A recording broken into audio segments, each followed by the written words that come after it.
বন্দী হযরত ওমরের হাতে বন্দী হলো। বন্দী হবার পর আল্লাহর নবীর কথা মতো মসজিদে নববীর খুঁটির সঙ্গে বন্দীদেরকে বাঁধা হচ্ছে, খুঁটির সঙ্গে এক এক করে দাঁড় করানো হচ্ছে। আল্লাহর নবী ওই সময় আসরের নামাজ পড়ার জন্য মসজিদ নববীতে যাচ্ছেন। জোরে বলেন কোথায়? মসজিদ নববীতে বিশ্ব নবী যাচ্ছে।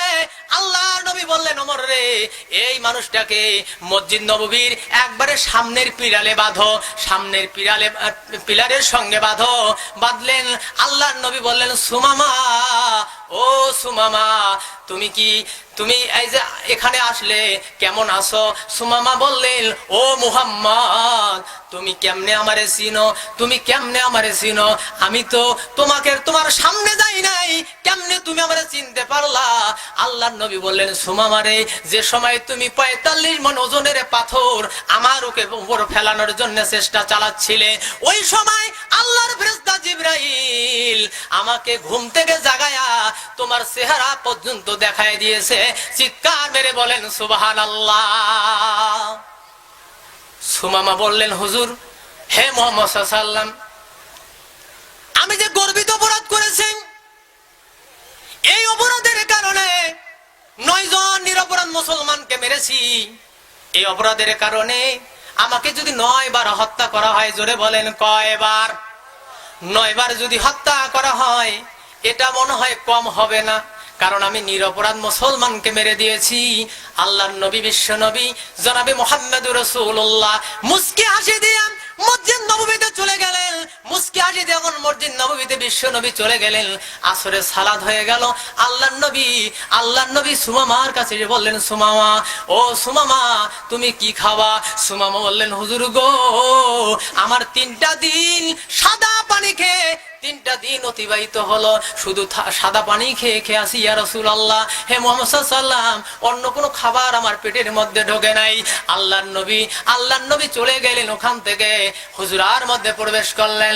যে হুজরার ভিতরে, যে ঘরের ভিতরে মা আয়েশা সিদ্দিকা রাদিয়াল্লাহু তাআলা আনহা ছিলেন, তিনি ওখানে প্রবেশ করলেন।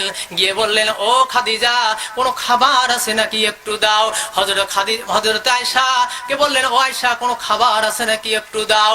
আয়েশা বললেন, ইয়া রাসূলুল্লাহ, আমার ঘরের ভিতরে কোনো খাবার নাই, আপনি তো জানেন শুধুমাত্র সাদা পানিকে আমরা দিন অতিবাহিত করতেছি। আল্লাহু আকবার বলেন। যিনি নবীদের নবী, যিনি পৃথিবীর সম্রাট, তার বাড়িতে খাবার নাই। মা আয়েশা বললেন, হুজুর গো, আমি তো সাদা পানি খেয়ে আছি, আপনি তো জানেন ঘরের ভিতরে কোনো খাবার নাই। আল্লাহর নবী বললেন, আয়েশা, এমন বন্দীদেরকে আমরা নিয়ে এসেছি, অর্থাৎ যে ব্যক্তিগুলো 200 বন্দীকে হাজির করা হয়েছে। আমাদের বর্তমান সমাজে দেখা যায় নিরপরাধ মানুষগুলোকে নিয়ে অপরাধী সাজায়া বিভিন্ন ভাবে শাস্তি দিয়ে শাস্তির উপর শাস্তি দেওয়া হয়। আমার আল্লাহর নবী এখান থেকে শিক্ষা দিলেন যে 9 জন নিরপরাধ মুসলমানকে মারলেন, মারার পরেও কিভাবে আচরণ করতেছেন বিশ্ব নবী, বন্দীদের সঙ্গে কি রকম আচরণ করতেছে, জেল বন্দীদের সঙ্গে কি আচরণ করতে হবে, বিশ্ব নবী আজ থেকে প্রায় 1500 বছর বলে গেছে। সবাই জোরে সরে বলেন সুবহানাল্লাহ। আর আমরা জেলবন্দীদেরকে ধরি, বিভিন্নভাবে কিল ঘুটি দেই, বিভিন্নভাবে আমরা শাস্তি দেই। আল্লাহর নবী কিভাবে শাস্তি দিয়েছিলেন, কি আদর করেছিলেন, একটু শুনলেই বুঝতে পারবেন। আল্লাহর নবী বললেন, মা আয়েশাকে বললেন, আয়েশা, কোনো খাবার কি নাই? মা আয়েশা বললেন, হুজুর গো, আপনি যখন আসরের সালাত আদায় করার জন্য মসজিদ নববীতে ঢোকেন, ইয়া রাসূলুল্লাহ, ওই সময়ে গ্রামের এক মহল্লার এক কিনারা থেকে একজন মহিলা 1 বাটি দুধ আমার কাছে নিয়ে এসেছে। হুজুর, এই দুধটা যখন আমার ঘরে আসলো, আমি তখন ভাবলাম আমি তো ক্ষুধার্ত, মাত্র সাদা পানি খেয়ে দিনে অতিবাহিত করতেছি। হুজুর, আমি চাইলাম আমি গরম করে কিছুটা খাবো। ইয়া রাসূলুল্লাহ, এই দুধটুকু খাওয়ার জন্য আমি গরম করলাম। গরম করার পর আমি যখন পাত্রে মুখ লাগাবো, যখন খাবো, হুজুর আপনি তো বলছেন কোন খাবার খেতে গেলে আগে নিজের চক্ষুটা খাবারের মধ্যে দিতে হয়। সুবহানাল্লাহ পড়েন। ওই খাবারের মধ্যে চক্ষু দিবেন, তারপরে ওই খাবার খাবেন। হুজুর গো, আপনি তো বলেছেন জিব্রাইল, অতএব আমি যখন ওই দুধের বাটিতে আমার চক্ষু দুইটা দিয়ে দিলাম, নবী গো ওই সময় দেখতে পেলাম আপনার ক্ষুধার্ত চেহারাটা ওই দুধের গ্লাসের উপরে ভেসে উঠেছে। সবাই জোরে বলেন সুবহানাল্লাহ। আল্লাহর নবী বলেন, আয়েশা এটা কি বললা? বললো, হুজুর এটাই তো দেখলাম, এটাই তো হইল ঘটনা। একবার নয়, দুইবার নয়, প্রায় তিনবার এরকম দৃশ্য যখন আমি ওই দুধের বাটির মধ্যে দেখলাম, আপনার শুকনা ঠোঁটটা ভেসে উঠেছে। তার মানে ভাবলাম আমার চাইতে আপনি বড় ক্ষুধার্ত, এই জন্য দুধের বাটি আমি রেখে দিয়েছি, খাই নাই। ওই যে দেখেন কন্যারে দুধের বাটি বসানো, হুজুর এটা আপনি নিয়ে যান। সুবহানাল্লাহ পড়ি। আল্লাহর নবী দুধের বাটিটা হাতের মধ্যে নিয়ে চলে গেলেন। নয় হত্যা মামলার আসামি সুমামা, যিনি মসজিদে নববীর সামনের পিলারে যাকে বাঁধানো হয়েছে। আল্লাহর নবী বললেন, ও ওমর এই লোকটাকে তুমি কি চেনো? ওমর বললেন, হুজুর আমি তো চিনি না। আল্লাহর নবী বলেন, ওমর রে এই লোকটা হলো সেই লোক, এই লোকটা হলো বাহরাইনের প্রেসিডেন্ট, যিনি আমাদের নিরপরাধ আমাকে হত্যা করতে না পেরে নিরপরাধ 9 জন মুসলমানদেরকে মেরে দিয়া বাহরাইন চলে গিয়েছিল। এই সেই বাহরাইনের প্রেসিডেন্ট সুমামা। হযরত ওমর এই কথা যখন শুনলেন, শোনার সাথে সাথে লাঙ্গা তরবারিটা খোলস থেকে বের করলেন। বললেন, হুজুর গো জীবনে অনেক কাজ করেছি আপনার অনুমতি নিয়া, আজকে আপনার কোনো অনুমতি নেব না, আপনি নিষেধ করবেন না, এই গাধাকে দুনিয়ার জমিন থেকে বিদায় করে দেব। আল্লাহর নবী বললেন, ওমর রে সব কাজ করেছো আমার হুকুম নিয়া, তবে আমি নবী তোমাকে কোনো হুকুম দিচ্ছি না, তবে নিষেধ করতেছি সুমামার কাছে তুমি যেও না। সুবহানাল্লাহ পড়ি। আল্লাহর নবী বললেন, সুমামার কাছে যেও না ওমর। আল্লাহর নবী দুধের বাটি নিয়ে বললেন, সুমামারে তোমার জন্য মূল্যবান একটা সম্পদ নিয়ে আমি এসেছি। সুমামা বলতেছে, ও মুহাম্মদ কি এমন দামি জিনিস নিয়ে আসলা? নবী বললেন, সুমামারে এমন একটা দামি জিনিস তোমার কাছে নিয়ে এসেছি, এটার নাম হলো দুধ। সুবহানাল্লাহ পড়ি। দুধ নিয়ে এসেছি সুমামা, তোমার জন্য এই দুধ নিয়ে এসেছি, খাও। সুমামা বলছেন, হুজুর আমি বুঝেছি, হুজুর আমি বুঝে গেছি, আমাকে 20 মাখা দুধ খাওয়াবেন, খাওয়ার পরে আমার বিদায় করে দেবেন। নবী গো আমি 20 মাখা দুধ খাবো না। নবীজি বললেন, সুমামারে ওমর তো তরবারি বের করেছে তোমারে হত্যা করবে। ও সুমামা আমি তো নবী ইচ্ছা করলে তোমারে গর্দানটা 2 ভাগ করে দিত, আমি তো নিষেধ করলাম। ও সুমামা আমি তো সেই নবী নই, আমি তোমাকে 20 খয়া মারবো। সুবহানাল্লাহ পড়ি। ও সুমামা 20 খয়া তোমারে মারবো, এরকম নবী তো আমি নই। আল্লাহর নবী বারবার এভাবে ফুসলাচ্ছেন, সুমামা দুধ খাও, দুধ খাও। ওমর বললেন, ইয়া রাসূলুল্লাহ এই শয়তানটাকে এত বলার দরকারটা কি? কেন এ দরকার? আল্লাহর নবী বলেন, ওমর থামো, তুমি যদি আমার জায়গায় থাকতা তাহলে এই আচরণ করতে। সুবহানাল্লাহ পড়েন। যারা নেতার আলোচনা, নেতার মধ্যে যারা নেতৃত্ব দিচ্ছে, আসলে নেতা যে কত মানের নেতা হতে হয়, রাসূল বললেন, ওমর রে তুমি যদি নেতা হতে তাহলে তুমিও এরকম বলতে। সুবহানাল্লাহ পড়ি। এমন সময় মা আয়েশা সিদ্দিকা রাদিয়াল্লাহু তাআলা আনহা ঘরের দরজা একটু আলোক করে বিশ্ব নবীকে ডাকতেছেন। সুবহানাল্লাহ পড়ি। আল্লাহর নবীকে ডাকলেন। আল্লাহর নবী দুধটা রেখে দিয়া চলে গেলেন মা আয়েশার কাছে। আয়েশাকে বললেন, আয়েশা কেন গো ডাকলা?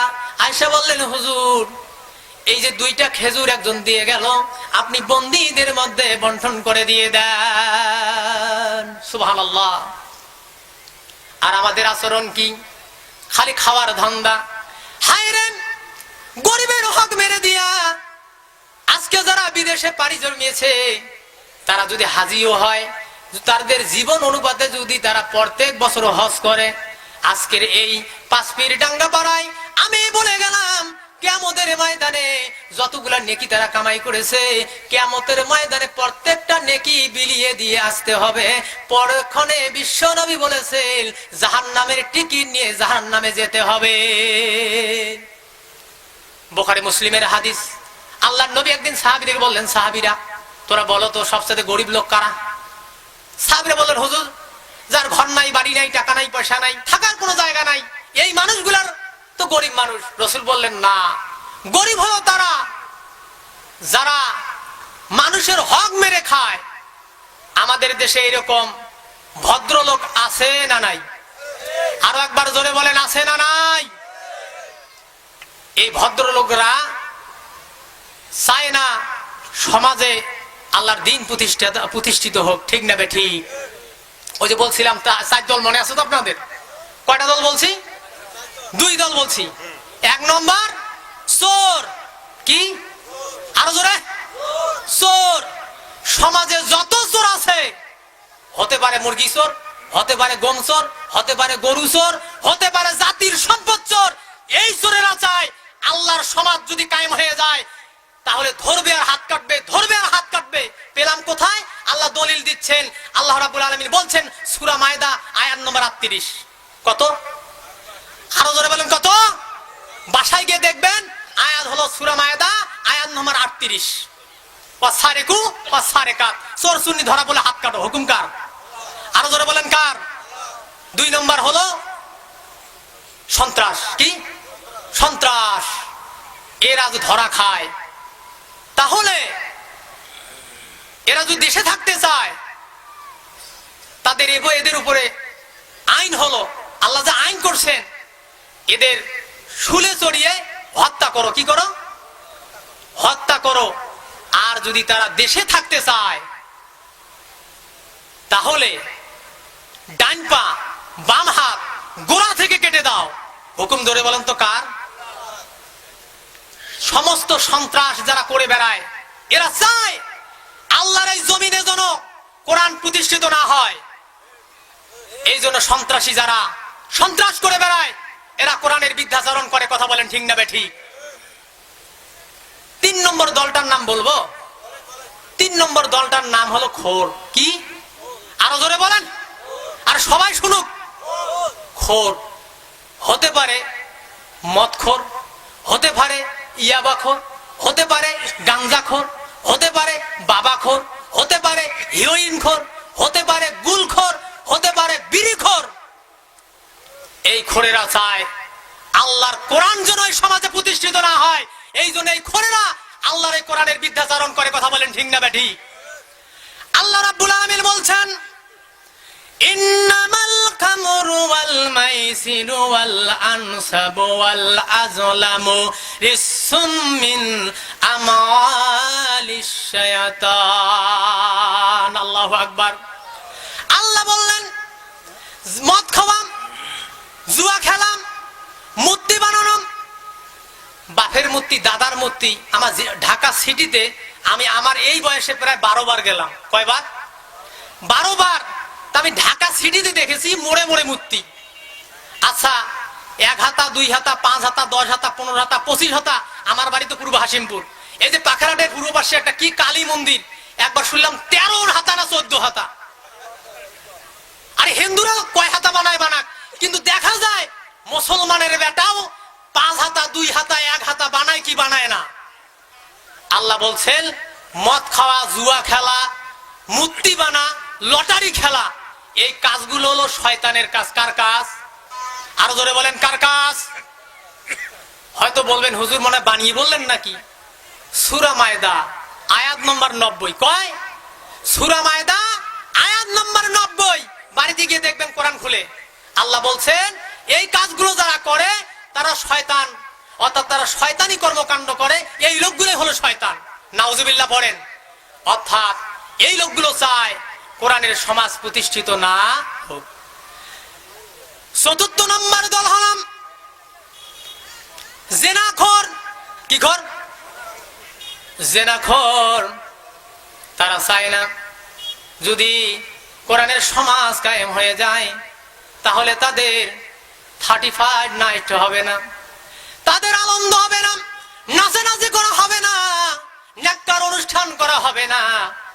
এই জন্য যারা জেনাখোর, এই খোরেরা কোরআনের বিদ্যাচারণ করে, অথচ এই জেনাকারীদের ব্যাপারে আল্লাহ এমন একটা আইন করেছে, জেনাকার যদি ধরা পড়ে আমার আল্লাহ বলছে, তাহলে সূরা নূরের 2 নম্বর আয়াত আল্লাহ বলছেন আয-যানিয়াতু ওয়াজ-যানি, আল্লাহ বলছেন যদি জেনাখোর ধরা পড়ে তাহলে তাদের 100 বেদা আঘাত করো।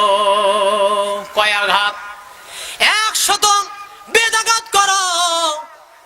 হযরত ওমর রাদিয়াল্লাহু তাআলা আনহুর ছেলে আবু শামা, হযরত ওমর একদিন দুপুরের খাওয়া খাচ্ছিলেন, এমন সময় একজন মহিলা এসে ওমরকে বললেন, আমিরুল মুমিনিন, আমি আপনার কাছে একটা বিচার নিয়ে আসলাম, মেহেরবানি করে আমার বিচার করুন। হযরত ওমর বললেন, মা কেমন বিচার নিয়ে এসেছো? মহিলা বললেন, ইয়া আমিরুল মুমিনিন, বিচার হলো আমার মেয়ের সঙ্গে রেপ করা হয়েছে, জেনা করা হয়েছে। হযরত ওমর বললেন, কে কাজটা করলো? আমি রানিং খলিফা, অথচ এই কাজটা কে ঘটালো?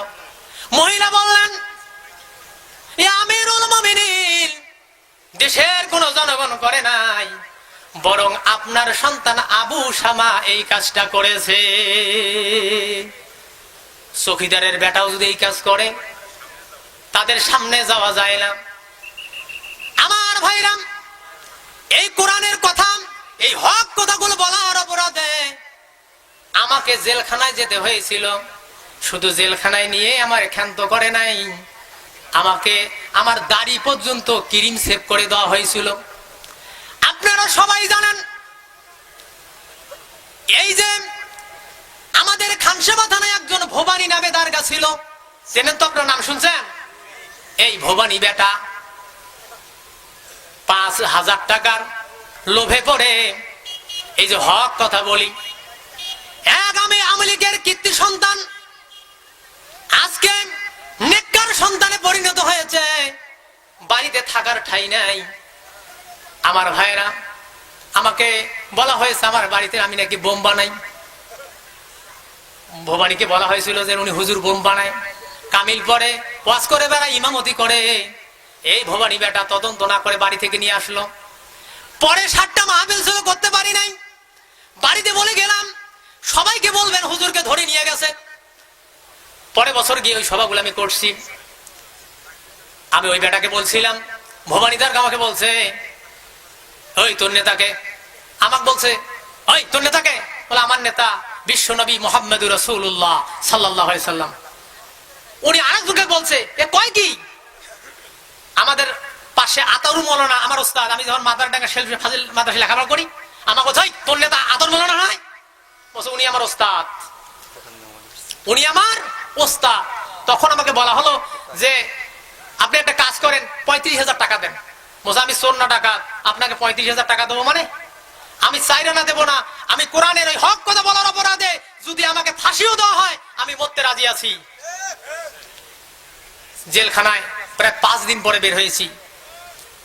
আমি ওই সময় বলছিলাম যে আপনি আমাকে নিরপরাধ মানুষকে অপরাধী সাজায়া জেলখানা পর্যন্ত নিয়ে গেলেন, আপনাকে আমি অভিশাপ দিচ্ছি, আল্লাহ যেন অল্প কিছুদিনের মধ্যে আপনাকে যেন এই দুনিয়ার আলো আপনার অন্ধকার যেন নেমে আসে, আল্লাহ যেন আপনার চোখ বন্ধ করে দিয়ে দেয়।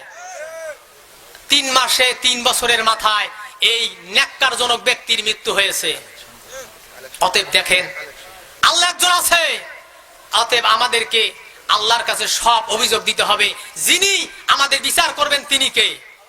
আরো ধরে বলেন কে? অতএব আমরা পাপী, আমরা গুনাহগার। শুরুতে বলছিলাম আল্লাহ পাক জান্নাতীদেরকে ৭০টা হুর দেবে। কয়টা? আরো ধরে বলেন কয়টা? এই ৭০টা হুর আল্লাহ দেবেন, কিন্তু হুরদের সঙ্গে আল্লাহ বিয়ে দেবেন। আর বিয়ে দিতে গেলে আমাদের টাকা লাগবে, তার মানে মোহরানা লাগবে। ওই সময় হুরেরা বলবেন, আল্লাহ, ও আমার আল্লাহ, আমরা তো দীর্ঘদিন ধরে অনন্তকাল ধরে আমরা তাদের সাথে থাকবো, ও দয়াবান আল্লাহ, তারা দুনিয়াতে ছিল, তাদের বিয়ে করেছিল, বিয়ে করার পর তাদের সঙ্গে বিয়ে হয়েছে, তাদের নেকার সময় মোহরনা দেওয়া হয়েছিল, কিন্তু তারা তো দুনিয়া থেকে বিদায় নিয়ে আজকে চলে এসেছে। আল্লাহ তুমি তো ও আমার আল্লাহ আজকে আমাদেরকে তার জন্য ওপেন করে দিলে। ও দয়াবান আল্লাহ, দীর্ঘদিন ধরে আমরা তার সঙ্গে থাকবো, কিন্তু থাকার পর একটা তো নীতিমালার দরকার আছে। আমরা কি তাদের সঙ্গে সংসার করব, তা থাকবো, এমন কোনো প্রতিশ্রুতি নাই, এমন কি কোনো লিখিত নীতিমালা নাই, এমন কি আমরা বিনিময় পাবো না। ওই সময় আমার আল্লাহ জানতে বললেন, হুরেরা রে, চিন্তা করো না, চিন্তা করো না, ওরা তোমাদেরকে যে জিনিসটা দিয়ে মোহর দেবে ওটার বন্দোবস্ত আমি আল্লাহ করে দেব। চিৎকার মেরে বলেন সুবহানাল্লাহ। শুনবেন তো ইনশাআল্লাহ। বলবো যে আমলটার কথা, ওই যে মহিলা মনে আছে তিনটা গর্ভিত অপরাধ করেছে, যার কারণে আল্লাহর নবী মুসা বললেন আল্লাহ মাফ করবে না। আল্লাহ কি বললেন মুসাকে, মুসা রে, গর্বিত অপরাধ আমি আল্লাহ ক্ষমা করব, এমন একটা গর্বিত অপরাধ আছে যেটা আমি আল্লাহ মাফ করি না। চিৎকার মেরে বলেন সুবহানাল্লাহ।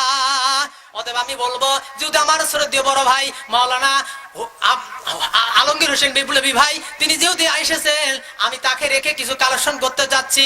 অর্থাৎ আজকের মাহফিলের মাধ্যমে উনি আমাদেরকে প্রাণ ভরে ওয়াজ শোনাবেন। আমরা সবাই এটা চাচ্ছি। সরে বলেন ঠিক না ঠিক? আরো জোরে বলেন ঠিক না ঠিক?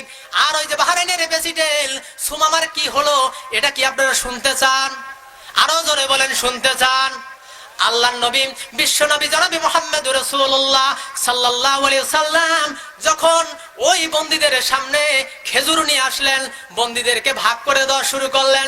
আচ্ছা বলেন তো, 200 মানুষকে 2টা খেজুর কি দেওয়া যায়? আরো জোরে বলেন দেওয়া যায়?